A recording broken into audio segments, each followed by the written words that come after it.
Our story today comes from Calcutta, India. Abu Bakr was a little boy. His father was a merchant, and he used to love to sit in the shop and watch his father sell spices or tea. He'd sit on a whole pile of carpets that were for sale, and he would sit there and watch his father sell things.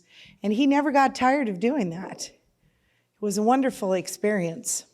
But war came to India, and his mother and he fled Calcutta. And in fleeing, they were separated from father, and they didn't find him. And Abu Bakr said, "Mama, where's Dad?" And Mom said, "Sometimes in war, people disappear. People get lost. Sometimes people die. I don't know what happened to Daddy. He's probably dead." And Abu Bakr felt very sad. He missed his father very much. And every day while they were in the hills, he would wander the hills and think, "Man, I remember Daddy used to fly kites with me, and he used to play special games. It was even fun watching him barter with the other merchants and getting things. I miss him so bad. I just can't believe he's gone. He can't be gone. He just can't be." And one day when he was wandering the hills, he came across a little mission school. The windows were open, and he looked inside, and all of the boys in the school were on the floor. But they weren't on their faces, they were just on their knees. And they were talking, but it didn't seem like they were talking to anybody that was in the room. And so he waited outside. For a long time he watched those boys, and when they got out of school, he asked them, one of the boys, he said, "Hi, what were you doing when you were kneeling down?" And the boy said, "We were talking to God." "You were talking to God? Was God in your room?" "No, God lives up in heaven, up in the sky, higher than the clouds." "Well, what did you say to him?" "Well, we tell him anything we want to. We tell him all about our sadness and all about our happiness, and he takes care of us." "So he gives you what you ask for when you talk to God?" "Well, sometimes he gives us what we ask for. He always gives us what's best for us. Sometimes he gives it to us right away. Sometimes he doesn't give it to us at all. Sometimes we have to wait a long time." Abu Bakr got an idea in his head. He thought, "I want to talk to this God. I want to talk to this God that lives up in the sky. But I wonder how you talk to him."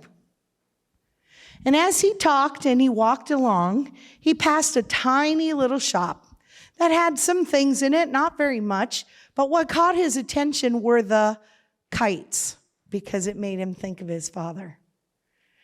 And he thought, I know how I can get a prayer up to that God that lives up in the sky." And so he checked his pockets. He bought the biggest kite that he could afford for the coins that were in his pocket. And he took it home and took some writing material and started writing his prayer to God. "Dear God, this is Abu Bakr. I used to live in Calcutta, but now I live here in this little village in the hills. And I miss my daddy so much. And the boy said that you would give us whatever we needed, and I'm sure I need my daddy. Could you give me my daddy back?" And he went out on a hill, and he let out that kite. He brought the most string he could find because he figured God was pretty far up there, and he wanted to hope that God would probably lean down and he could see the kite and read the prayer off the kite. And as he was letting his string out, he forgot, and he let go of the last piece of it, and the kite was gone.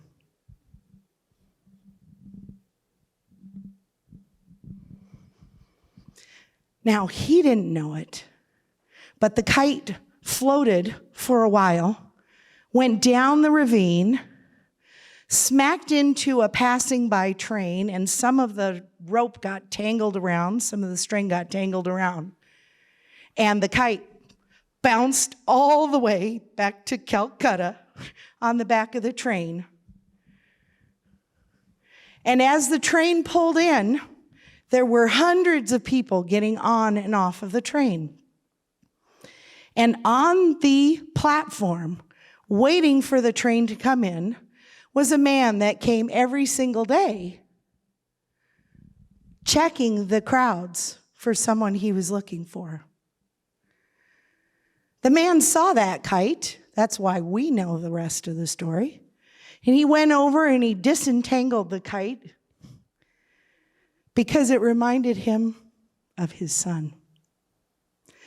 And he started to read the kite, and he realized that his son had written the letter.